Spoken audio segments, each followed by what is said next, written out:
Welcome back to my channel. ఇవాళ గణపతిని పెట్టిన థర్డ్ డే లలిత సహస్రనామం చదివి దీపం పెడదాం అనుకున్నాం అనమాట. ఈ డే నాకు ఒక ఇన్స్పిరేషన్. బికాజ్ ఏంటంటే మేము ఈవినింగ్ అంతా వచ్చి పూజ చేసుకుందామని ముగ్గు వేసేసుకొని అక్కడ డెకరేట్ చేసి దీపాలు పెడుతున్నాం. చాలా గాలి వచ్చిందనమాట ఆ డే. ఎప్పుడు రాని గాలి వచ్చింది. అంటే ఫస్ట్ డే సెకండ్ డే ఇంత ఇబ్బంది మేము అసలు పడల, గాలే లేదు, చెమటలకి ఇబ్బంది పడ్డాం కింద చిరాగ్గా ఉందని. అలాంటి ఈరోజు మాత్రం ఫుల్ గాలి వచ్చింది. ఇంతమంది ఆడవాళ్ళు గట్టిగా సంకల్పించుకున్నారు దీపం పెట్టాలి అని చెప్పి. ఎటువంటి ఆపద వచ్చిన చుట్టూ నుంచొని ఒకరికొకరు హెల్ప్ చేసుకొని దీపం అయితే పెట్టారో ఇది నాకు ఒక ఇన్స్పిరేషన్. దేవుడు నాకు చెప్పినట్టు నాకు అనిపించింది. ప్రజెంట్ నా సిచ్యువేషన్ అలా ఉందన్నమాట.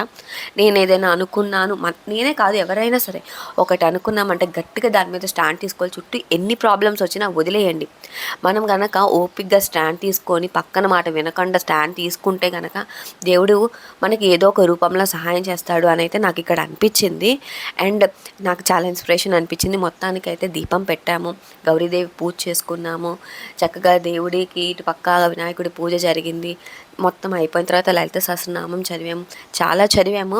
చక్కగా పూజా కార్యక్రమము పూర్తి చేసుకొని ప్రసాదం స్వీకరించుకొని ఈ డే అయితే ఎండ్ చేసుకున్నాం.